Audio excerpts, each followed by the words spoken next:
you suggested that the OBA is going to be cutting programs and such. Isn't that a reality that the current government itself faces? Should the PLP remain in power after the next general election, that there are going to have to be cuts in some programs? Here's what I'll say to that, Gary. What I'll say is that over the past 2 years, we have seen that this government is committed to maintaining spending at current levels. We understand that things are difficult, and we have given additional tax concessions and payroll tax relief, retail relief for businesses. We've given relief to businesses in the EEZ, hotel, restaurant, payroll tax relief, and those have all affected our revenues. In turn, that has affected our level of borrowing. But what we've said is that we are going to maintain our spending at current levels for the next 3 years. That was what we committed to last year. That was what was committed to this year in the budget. That much is on record. What the One Bermuda Alliance is saying is that they are going to expand spending over 5 years by an estimated $500 million. They're going to give additional tax cuts, and they're going to reduce the debt. The fact is they cannot do all three. So they need to tell the people what they're going to do. Because if they say they're going to reduce the debt, then that means they need to cut spending, and nowhere in their plans have they articulated where they're going to cut spending and what they're going to cut. Can we expect to see government then, if PLP remains in government, restoring funding to programs such as the Mirrors program, which has proven to be quite successful, but now has been deprived of government funding? I think that it's inaccurate to say the Mirrors program has been deprived of government funding because the government continues to fund Mirrors. Not to the tune that it was before. The program has had to be scaled back considerably. Understood, but you would see that the government continues to fund the Mirrors program, and what we've seen for the Mirrors program is that our attention has shifted. Previously, the attention was given to students that were young males that were of the order age, not young males, but young people that were 16 to 18. Now the Mirrors program has changed its focus to younger students. So the Mirrors program is still active, the Mirrors program is still going on. I believe they just had recruitment for more volunteers for the Mirrors program.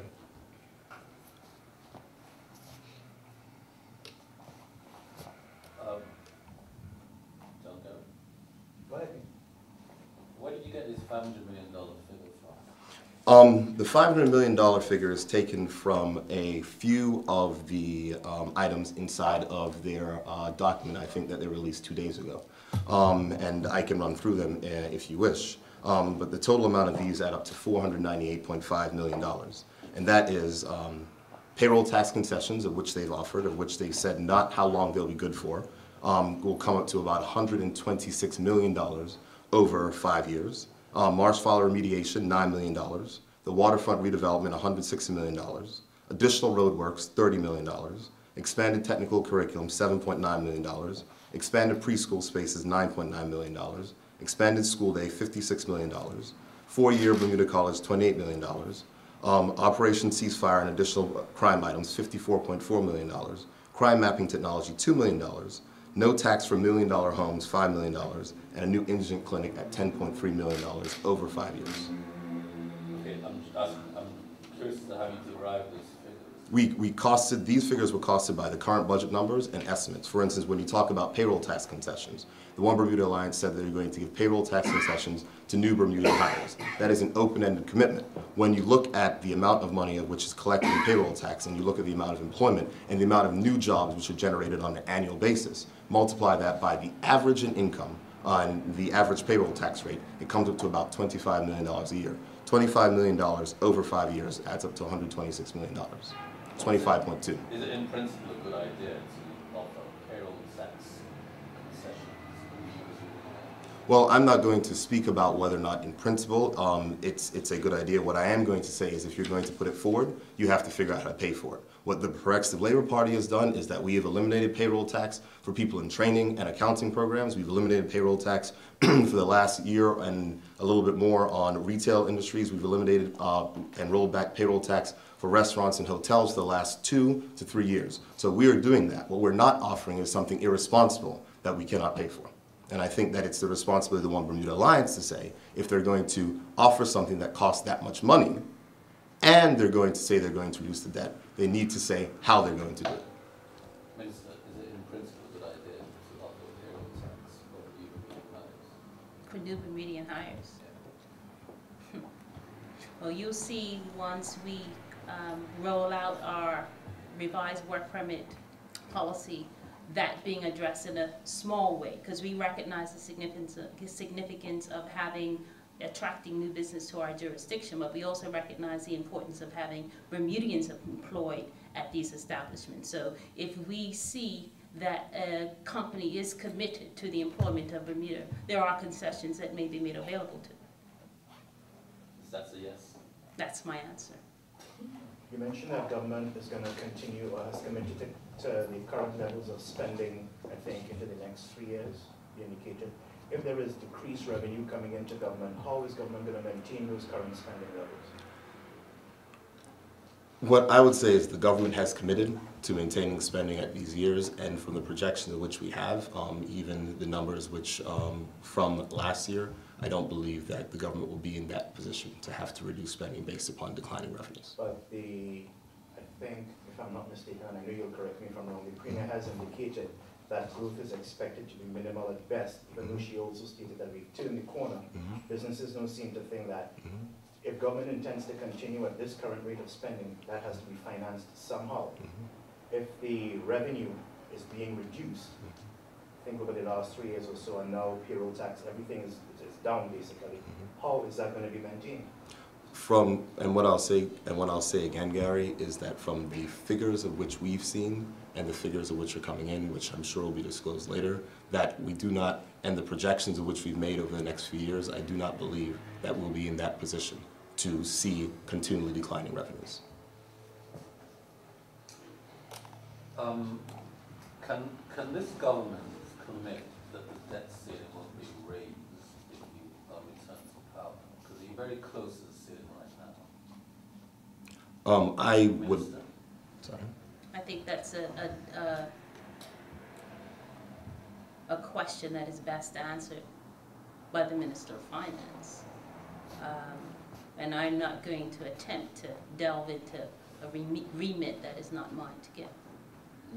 But we've always heard about collective responsibility. Surely this would have been discussed at cabinet level, bearing in mind that we are about to go into an election. Shortly thereafter, there's going to have to be a budget. Has that been discussed at all? We are in budget preparation mode right now. And this How's that question, going? this question about raising the ceiling debt has not been discussed? Is not one that I'm prepared to share at this moment. What I would like to comment is what you had spoke about with regards to expenditure.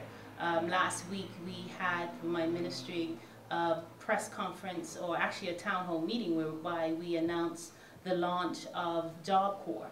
That in and of itself is an example of this government's commitment to putting out an expenditure to establish a residential program reflective of what we've seen in the States as a Job Corps for the purposes of providing opportunities for the development of skill sets and leading to employment for our young people between the ages of 16 and 24. A residential component that affords young people the opportunity to stay at the location which was revealed being Harmony Club between 6 months and 18 months, all for the reason of changing the mindset of our young people, providing opportunities for those young people that find themselves disadvantaged for a variety of reasons, be they decisions that they have made. But that in and of itself is an example of this government's commitment to putting out an expenditure that would seek to improve the future of many of our young people. And I did mention that it is a public-private partnership, but obviously government will be making its commitment to making this a success. How's your budget preparation going now? Are you on target to meeting your budget? We were on target last year and we'll be on target this year. We're operating within the means that have been presented to us, but at the end of the day, we continue to churn out programs that seek to educate our young people and provide them with a skill set to secure employment. You've seen the drywall programs that we've launched. We're right now, we'll next week, I believe, be having a press conference to launch another cohort for the waiter-server program. We recognize that the hotels will be entering into a time of getting their staffing complement for the new tourism season. So we're going to prepare ourselves for filling those gaps, and hence we're starting that program as well. We're looking at other programs that will provide opportunities, such as when we announced the accounting program, there was another part to it, which was to provide teacher training. So we're in discussions with the Bermuda College pertaining to the utilizing of the funds that we've gave them to establish a program for the training of teachers.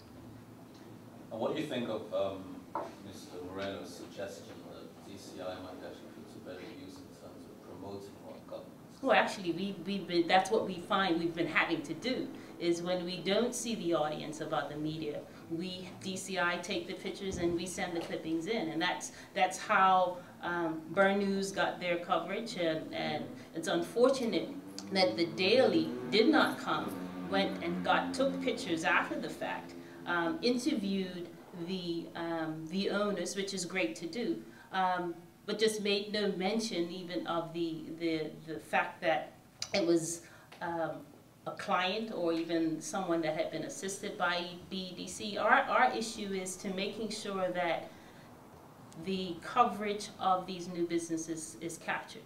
We see and hear about the closures, the closure of one restaurant, but then we have announcements of openings of other restaurants. So the closure is somehow blamed on government, but when you see the opening of a restaurant 2 weeks later in the same climate, there's no positive comment with regard to that. So that's what we're talking about, seeing a fair reporting. Don't blame the bad news on the Progressive Labor Party or the government, and then don't wish to report the good news that is happening. And that's the comment that the issue that I was really speaking to earlier. Report the good news that is out there. Okay, so some of BEDC's clients, you're saying, are not getting enough exposure when they launch. Well, I'm saying specifically. What responsibility do you think the businesses themselves have, given that they're getting taxpayers-funded assistance to promote their own? Like any business, they do their advertising, they promote it, they send out. Just today, I saw an email that was sent to me of a business that's opening up, offering nail services. They're electronically sending out their notification, which is a great thing. All we're saying is, when we seek to specifically be promoting those businesses that don't get the recognition, that just happen to be located in the Northeast Economic Empowerment Zone, we'd want for them to get some coverage. And that's what I'm saying. And far be it for me to play devil's advocate. However, I'm quite sure that there was no need for DCI and or CITV to send a press release to let anyone know that Capital G made redundancies. So let's be clear here. I don't quite get that, but be that as it may. What I'm saying is that understanding, and I think following on what the minister said, we understand there's bad news and good news. What I was saying is it's not the responsibility of CITV or the responsibility of DCI, because you said you can't follow around and see all the rest. What I'm saying is that ministers don't necessarily go there, and CITV and DCI don't cover those things, but they're still reported. So I think that there's the question of balance. And I think, speaking to the minister's point, there's the good news and the bad news. I think you missed the point that I was trying to make earlier, but be that as it may, we leave that alone. Minister, you mentioned the job creation or the training that is put on by government in terms of, let's say, the drywall training and so on. We have the three that I remember: the pot washers, the nail technicians, and the drywalls. How would you respond to the argument that perhaps these might be somewhat futile, in that restaurants are closing on jobs for pot washers, even if they get them during the tourism season, that's seasonal at best. The drywalls, there's a lack of the drywall training program. There's a lack of construction right now. There's a downturn in the construction industry. Every retail sales index that we get, it shows that purchase of construction goods is down, and even the nail technicians, people don't have that much expendable income as before to get their nails done. Let me speak to the drywall first. This initiative had its origins from the fact that we met with the audience of the contractors for Waterloo House and the hospital, two mega construction sites that needed drywall. My position was, before you send us applications for work permits, I want to see some Bermudians afforded the opportunity to be trained to become the level of drywall technician that you believe that is needed. We identified 17 young men who went away for 4 weeks to Atlanta to learn the skill set. Every single one of them came back with a level 5 certification. All of them but one right now is gainfully employed either at the hospital site or at Waterloo House. So the comment with regards to doing these training and it being futile is ridiculous. The nail tech. Just today, a new nail spa has opened, or will be opened. 6 nail booths. Someone's got to work in there. You have 2 other places announced 2 weeks ago that have opened up nail spas. Irrespective of the times that we're in, obviously, ladies still wish to at least have their nails done.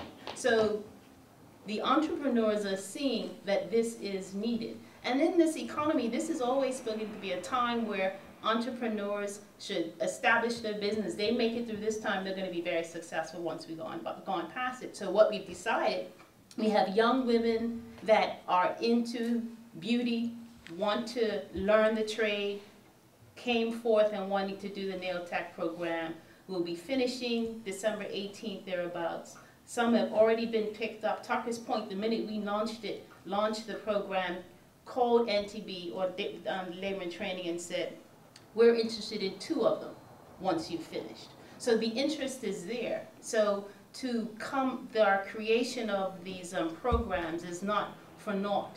The kitchen porter program, that was a challenge. I admittedly say we didn't get the wealth of Bermudians coming forward to do that as we had desired. So I have been a bit more lenient with the restaurants and the hotels pertaining to the issuance of work permits for kitchen porters and the like.